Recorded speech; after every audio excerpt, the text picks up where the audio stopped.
pertamanya adalah perkembangan persiapan seleksi guru P3K dan kebijakan afirmasi. Bisa mulai di halaman pertama. Ya, ini adalah lini masa daripada program seleksi tes guru P3K. Nanti ujian seleksinya targetnya adalah Agustus 2021. Akan ada 3 ujian seleksi. Dan ini kan tahun pertama, tentunya tahun kedua akan kita lanjutkan ujian seleksinya. Ada 3, satu di bulan Agustus, satu lagi di bulan Oktober, dan satunya lagi di bulan Desember. Nah, memang di bulan Maret ini targetnya adalah untuk formasi final dari Kemenpan RB dan juga sinkronisasi formasi oleh BKN dan validasi dilakukan oleh Pemda dan Kemendikbud. Sesuai aturan dan undang-undang negara kita, formasi itu hanya bisa diajukan oleh daerah. Ya, kondisi adanya tes seleksi itu tidak mungkin tidak ada gitu. Menyebut bahwa 1, tolong ajukan formasi, 2, pemerintah pusat akan mendanai biaya, menyiapkan biaya melalui DAU untuk semua formasi yang lulus tes P3K. Satu hal yang sangat penting untuk disosialisasikan di masing-masing daerah dan mohon dukungan Bapak Ibu di masing-masing dapilnya. Walaupun 513.000 formasi yang sekarang sudah ada, namun semua guru honorer tetap dapat mengikuti seleksi di tahun 2021. Saya ulang lagi ya. Berapapun formasi yang didapatkan di tahun 2021, semua guru honorer masih tetap bisa mengikuti tes seleksi ini. Nah, ini poin yang sangat penting. Kenapa? Jadinya guru yang lulus atau lolos seleksi, walaupun misalnya formasinya tidak mencukupi, dia tidak harus mengambil tes di tahun berikutnya. Dia bisa menggunakan hasil tes tersebut. Dia bisa menggunakan hasil tes untuk tahun berikutnya. Jadi pada saat formasinya kebuka, dia akan langsung masuk. Ya. Jadi itu suatu hal yang penting. Jadi Bapak Ibu, yang akan terjadi tahun ini adalah semuanya akan mengambil tes, ya. Dan seperti yang saya udah ulang 5-10 kali dan mohon diulang lagi, hanya yang lolos seleksi yang akan menjadi P3K. Jadinya kalaupun yang lolos seleksi itu di atas 500.000, ya, atau mungkin di daerah-daerah tertentu di mana formasinya belum terbuka, dia akan disiapkan untuk tahun berikutnya. Dan bulan adalah di tahun ini adalah bulan di mana Kemdikbud akan mengejar pengajuan formasi untuk tahun berikutnya. Jadinya semua daerah-daerah seperti Papua, Riau yang masih mungkin perlu kita penekanan, perlu memberikan mereka keyakinan, itu kita sampai tengah bulan Agustus bisa. Tetapi semua guru itu bisa mengambil tes pertamanya dia di tahun ini. Jadinya pun kalau dia gagal, dia tahu apa kelemahan dia dan dia bisa belajar lagi mengambil tesnya tahun berikutnya. Jadi ini bukan suatu masalah bahwa angkanya 500.000 gitu. Jangan lupa Bapak Ibu, kepentingan daripada tes seleksi ini bukan hanya untuk membuktikan minimum kompetensi dan melindungi anak-anak kita, guru-guru yang tidak memenuhi minimum kompetensi. Tetapi yang membuat saya sangat semangat dengan adanya tes seleksi ini adalah karena semua materi sudah kita berikan secara online dan guru bisa secara mandiri belajar, kita juga bisa menemukan atau mengidentifikasi siapa sih guru-guru kita yang niat belajar. Iya kan? Siapa guru-guru kita yang niat belajar? Guru yang hebat bukan hanya guru yang bisa mengajar. Guru yang hebat adalah guru yang punya motivasi belajar sepanjang hayat.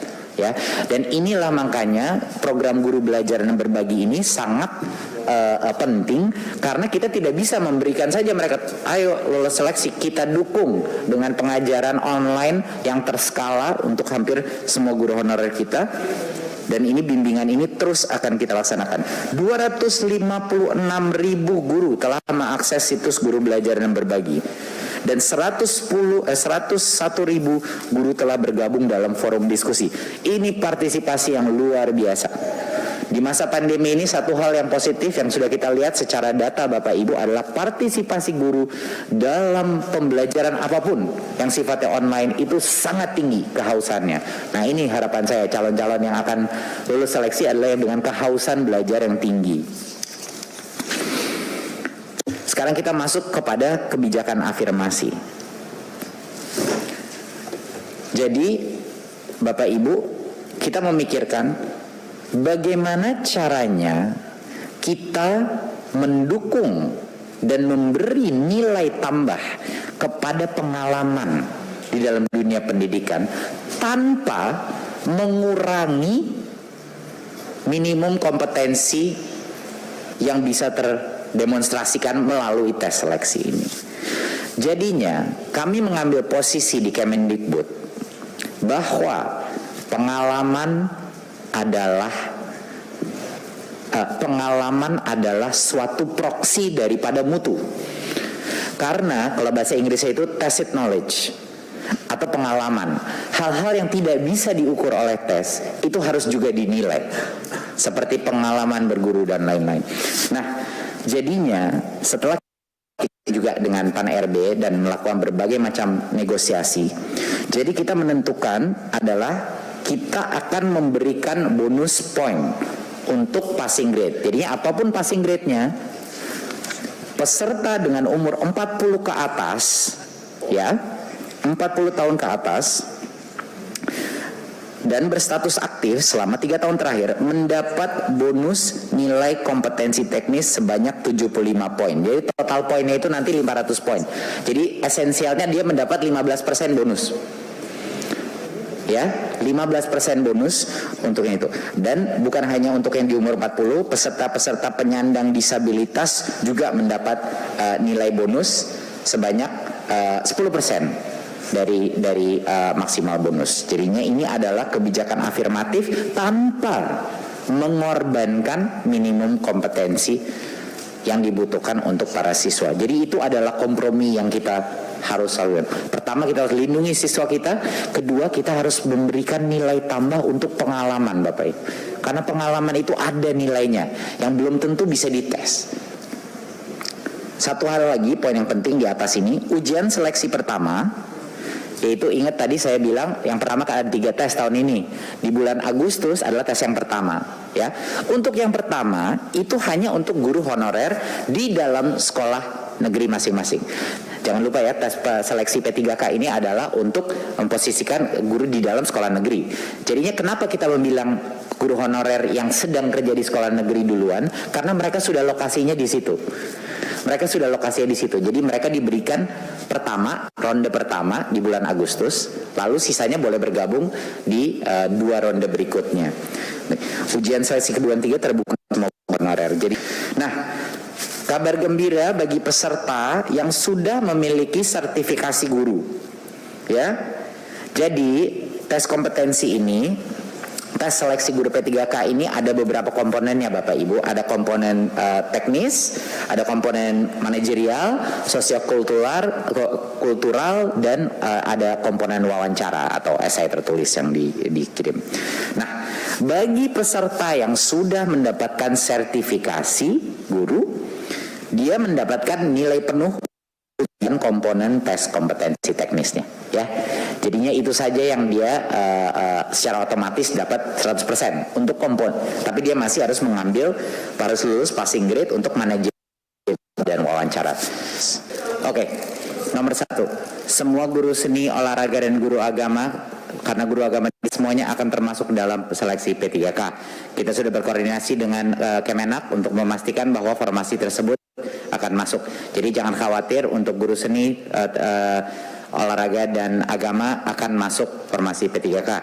Ketiga, secara struktural tidak ada yang namanya formasi kalau bukan ASN, kalau nggak ada yang namanya ASN kalau bukan lembaga pemerintah. Jadi nggak ada namanya formasi atau P3K untuk swasta. Itu memang secara teknis dan undang-undang yang namanya P3K itu ya kalau kerja di sekolah negeri ya, atau di lembaga negeri kita. Jadi mohon bisa dijelaskan secara struktural memang itu terjadi.